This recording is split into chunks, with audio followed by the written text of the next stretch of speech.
Well, what you saw us do was a window regulator on a 1997 Chrysler Sebring Coupe, and the Coupe makes the difference. The Coupe did not have the full frame window like you see on most cars. This one, it was a lot more difficult because it didn't have a full frame window. I'd like to say if there's a Chrysler tech out there that can show us a better way or an easier way how to do this, please email, tweet, fax, something so we can update this to the viewers.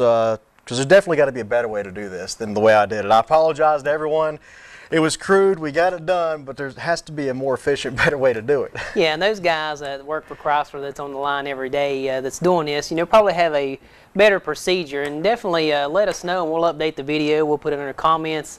That way, when you're watching the video, you can always look in and just see exactly how someone does it on the line. Well, we're always learning in this field. We've been in this field for quite some time, but every day I learn something new. I swear to that. You too, Aaron? Exactly. Mm-hmm. On this one, it was more difficult, like I said, because it didn't have the full frame of the regular glass like a door has. Because you don't have that full frame for the window to be in, you have to have a lot more braces for the regulator and the window. That way, when you open and close the door, the window just doesn't flop around. So this regulator was more difficult because you did have a lot of more parts, a lot of extra parts in there. I know book time on this regulator was almost double what a normal regulator would be. So customer pay on this would have been quite more expensive, but that's the nature of having a 97 Chrysler Sebring Coupe. And one thing you want to take in consideration, you want to, if yours does have a full frame, or if it doesn't, you maybe want to talk to somebody that's done one before. This is not something your average guy that's not really, working on cars every day want to jump into, right, Mike? No, I would not want to. If I didn't have the experience and knowledge I have, I wouldn't want to jump into it. I know the first one I did, I remember I guess it was my first week or two at the dealership. I had a Chevrolet Cavalier, which you'd think would be a pretty simple one, and I know how to do them now quick and easy, but you cut out the rivets. On these, you just take a center punch and knock out the center of the rivet, and then the rivet comes out pretty easily. I didn't know that. I went to cutting the rivets, and I spent about 3 hours on an hour job.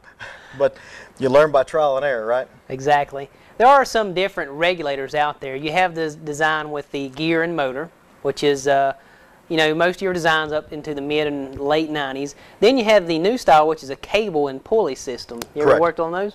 Plenty of them. I have a lot of customers come in all the time with their window fell down and it won't go back up.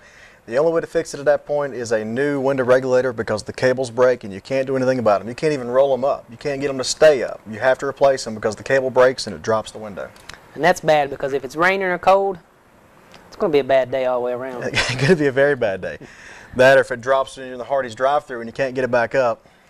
Exactly, and your coffee's all over the place. It just doesn't make for a good day.